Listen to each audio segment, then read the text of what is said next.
नमस्कार दोस्तों, मैं अशोक सर एसीसी फुलप्रास में आपका स्वागत करता हूं।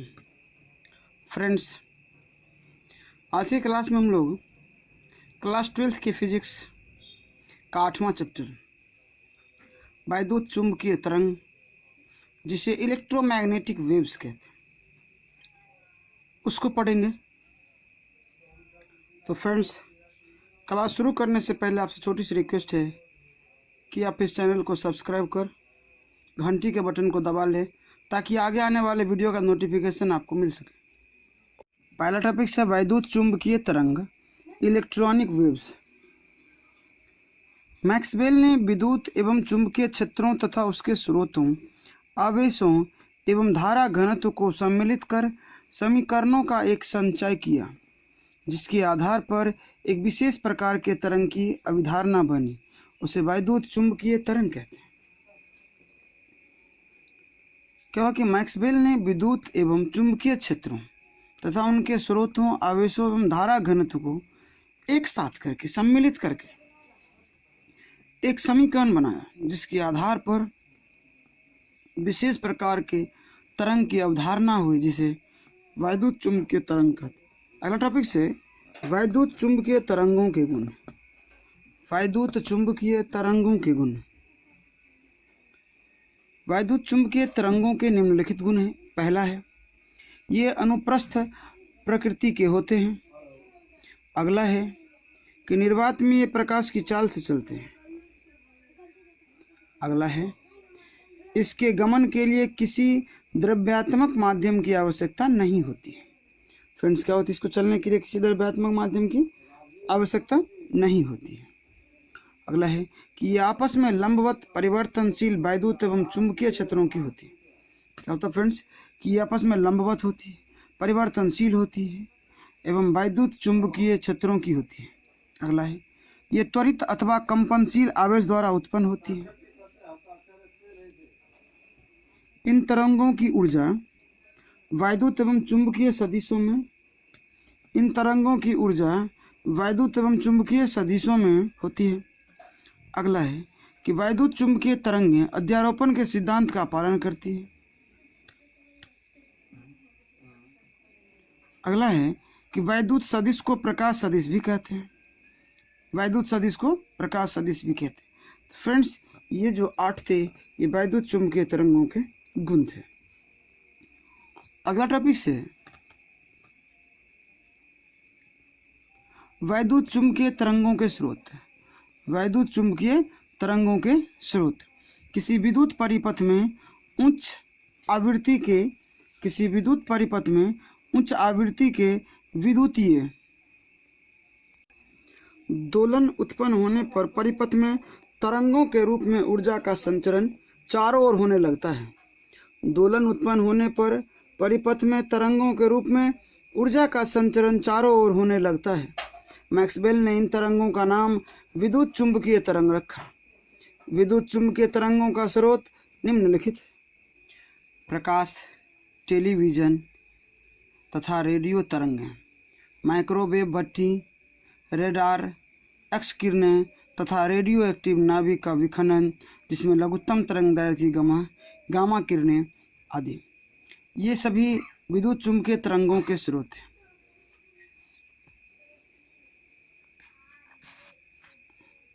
आगे है वैद्युत चुंबकीय तरंगों की विशेषताएं। वैद्युत चुंबकीय तरंगों की विशेषताएं। तो विशेषताएं में पहला आता है, ये त्वरित, अवमंदित अथवा दोलायमान आवेशों के कारण उत्सर्जित होते हैं। ये त्वरित, अवमंदित अथवा दोलायमान आवेशों के कारण उत्सर्जित होते हैं। दूसरा, ये अनुप्रस्थ तरंगें हैं। तरंगों के प्रवाह की दिशा के लंबवत विद्युत क्षेत्र दोलन करता है। अगला है, इन तरंगों को चलने के लिए किसी माध्यम की आवश्यकता नहीं होती।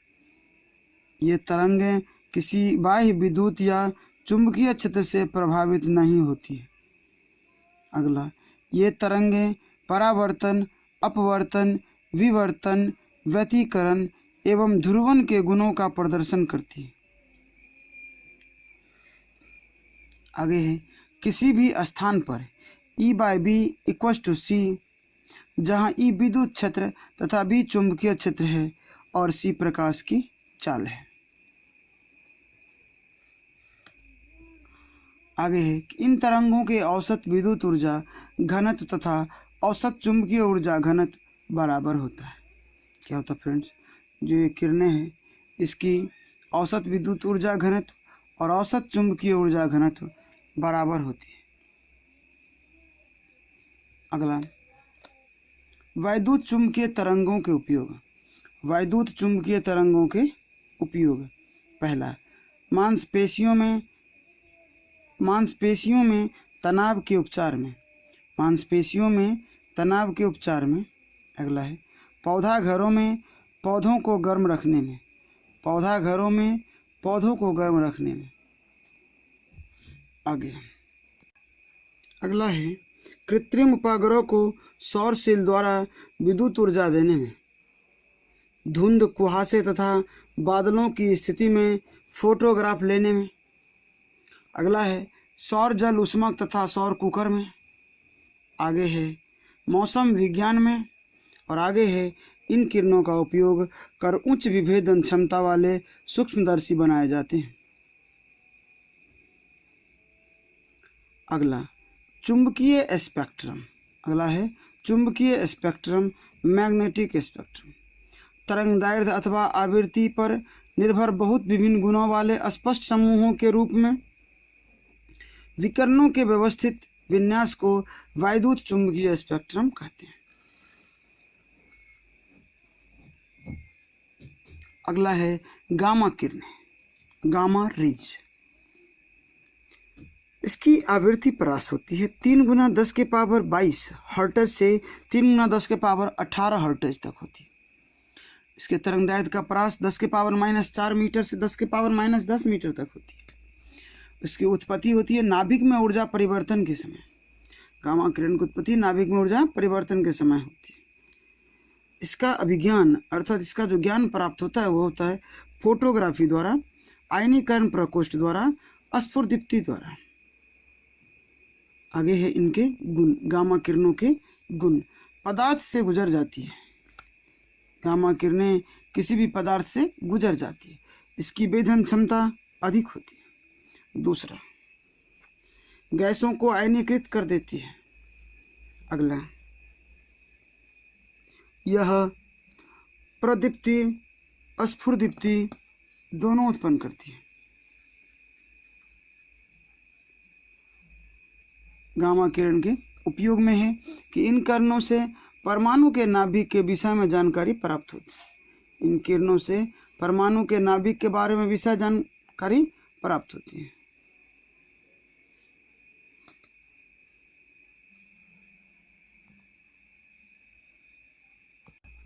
अगला है एक्स किरण।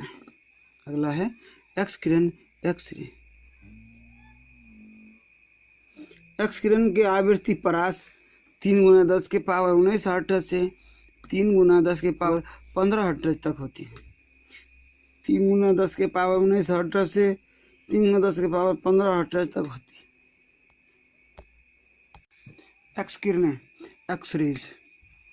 क्या फ्रेंड्स की एक्सरे की जो आवृत्ति परास होती है वो 3×10⁻19 हर्ट्ज से 3×10⁻15 हर्ट्ज तक होती है। इसका तरंगदैर्घ्य परास जो है 10⁻−10 मीटर से 10⁻−7 मीटर तक होती है।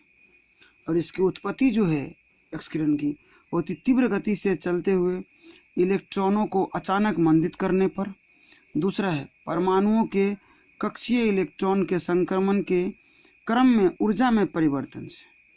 इसका अभिज्ञान जो है वह प्राप्त होता है फोटोग्राफी द्वारा, आयनीकरण प्रकोष्ठ द्वारा, स्फुरदीप्ति द्वारा।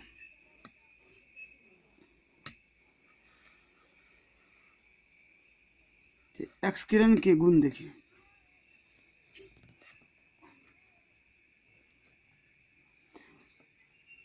गामा किरणों के सभी गुण मौजूद होते हैं। अंतर यह है कि एक्स किरण की वेधन क्षमता गामा किरण से कम होती है। अंतर इतना है कि एक्स किरण की वेधन क्षमता गामा किरण से कम होती है। उपयोग देखिए, एक्स किरणों द्वारा क्रिस्टलों की ओर उनके इलेक्ट्रॉनों की कक्षाओं की जानकारी मिलता है। एक्स किरणों द्वारा क्रिस्टलों की ओर उनके इलेक्ट्रॉनों की कक्षाओं की जानकारी मिलता है। अगला है, इन किरणों के चिकित्सीय रोग निदान में, जासूसी के विभाग में, इंजीनियरिंग क्षेत्र में भी उपयोग किया जाता है।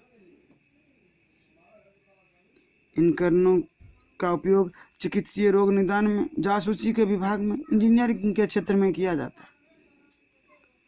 अगला है परावैंगनी विकिरण। परावैंगनी विकिरण, अल्ट्रावायलेट रेडिएशन। आवृत्ति परास 3 × 10⁻16 हर्ट्ज से 7.5 × 10⁻14 हर्ट्ज तक होती है। 3 × 10⁻16 हर्ट्ज से 7.5 × 10⁻14 हर्ट्ज तक होती है।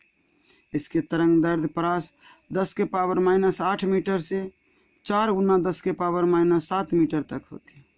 इसकी उत्पत्ति परमाणुओं के कक्षीय इलेक्ट्रॉनों के ऊर्जा परिवर्तन से होता है। इसकी उत्पत्ति परमाणुओं के कक्षीय इलेक्ट्रॉनों के ऊर्जा परिवर्तन से होता है। इसका ज्ञान हमें फोटोग्राफी द्वारा, प्रकाश विद्युत सेल द्वारा, प्रतिदीप्ति द्वारा होती है। इसके गुण जो है, ये किरणें कांच द्वारा अवशोषित हो जाती है। ये किरणें कांच द्वारा अवशोषित हो जाती है। अगला, क्वार्टज द्वारा वर्ण विक्षेपित होती है। क्वार्टज द्वारा वर्ण विक्षेपित होती है। अगला है, वायुमंडलीय अणुओं और परमाणुओं को आयनीकृत कर देती है। वायुमंडलीय अणु और परमाणुओं को आयनीकृत कर देती है, जिसके कारण आयन मंडल का निर्माण होता है। जिसके कारण आयन मंडल का निर्माण होता है। इसका उपयोग जो है, पहला, अदृश्य लिखावट अंगुली छाप से अभिज्ञान के लिए इसका जो उपयोग होता है वो होता है अदृश्य लिखावट उंगली छाप से अभिज्ञान के लिए होता है। अगला है, खाद्य पदार्थों के संरक्षण के लिए इनका उपयोग होता है। खाद्य पदार्थों के संरक्षण के लिए इनका उपयोग होता है। अगला, कीमती पत्थरों की पहचान हेतु भी इनका उपयोग किया जाता है। कीमती पत्थरों की पहचान हेतु भी इनका उपयोग किया जाता है।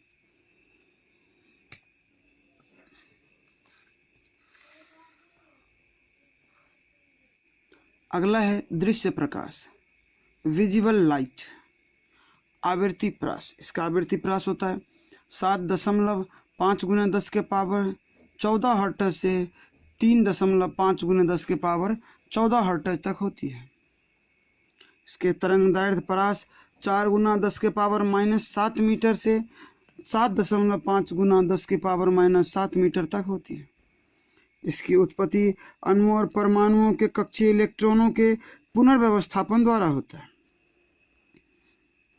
अणुओं और परमाणुओं के कक्षीय इलेक्ट्रॉनों के पुनर्व्यवस्थापन द्वारा होता है। इसका ज्ञान जो होता है वह नेत्र द्वारा, फोटोग्राफी द्वारा या प्रकाश विद्युत सेल द्वारा प्राप्त होती है। अगला इनका गुण है कि ये किरणें मानव नेत्र के लिए दृश्य है। दूसरा, ये किरणें कांच द्वारा वर्ण विक्षेपित होती है।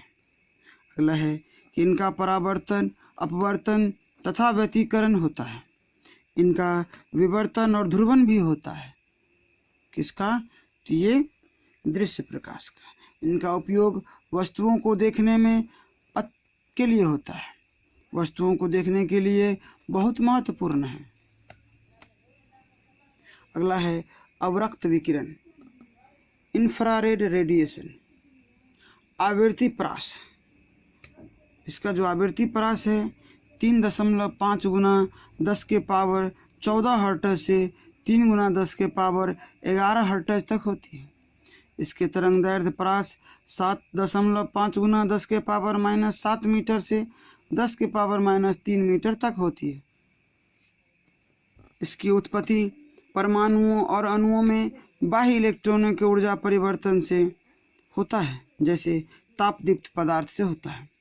इसका जो ज्ञान प्राप्त होता है विशेष प्रकार के प्लेटों का उपयोग कर फोटोग्राफी द्वारा। दूसरा, विशेष तापीय प्रभाव जैसे बोलोमीटर, रेडियोमीटर आदि द्वारा प्राप्त होता है। इसके गुण के अंतर्गत आता है कि ये किरणें सेंधा नमक द्वारा वर्ण विक्षेपित होती है। ये किरणें सेंधा नमक द्वारा वर्ण विक्षेपित होती है।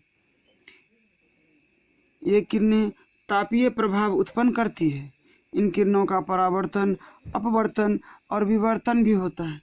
इन किरणों का परावर्तन, अपवर्तन और विवर्तन भी होता है।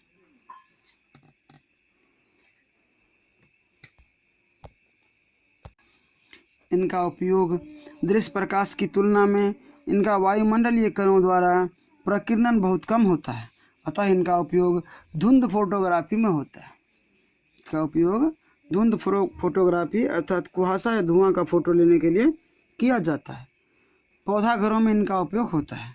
पौधा घरों जिसे हम लोग नर्सरी कहते हैं, वहाँ भी इनका उपयोग किया जाता है।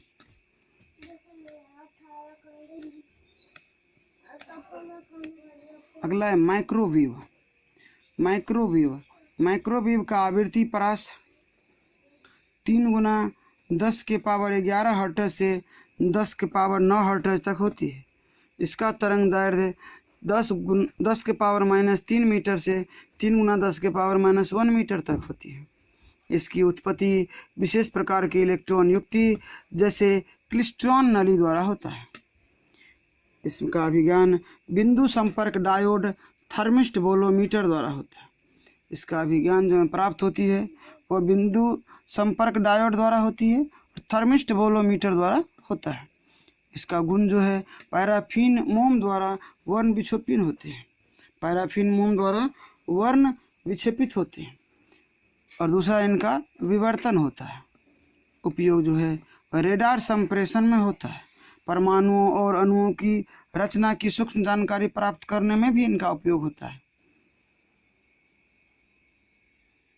अगला है रेडियो तरंगे रेडियो वेव की उत्पत्ति विशेष परिपथों में दोलित इलेक्ट्रॉन द्वारा होती है। विशेष परिपथों में दोलित इलेक्ट्रॉनों द्वारा होता है। इसका तरंग दैर्ध्य परास जो है 10 के पावर -1 मीटर से 10 के पावर 4 मीटर तक होती है। इसकी आवृत्ति परास जो है 3 गुना 10 के पावर 9 हर्ट्ज से 3 गुना 10 के पावर 4 हर्ट्ज तक होती है।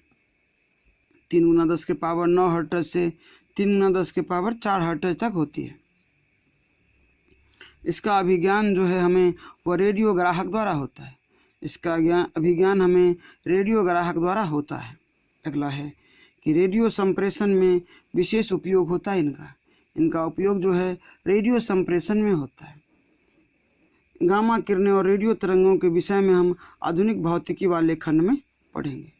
तो गामा किरण और रेडियो तरंगों के विषय में हम आधुनिक भौतिकी वाले खंड में पढ़ेंगे।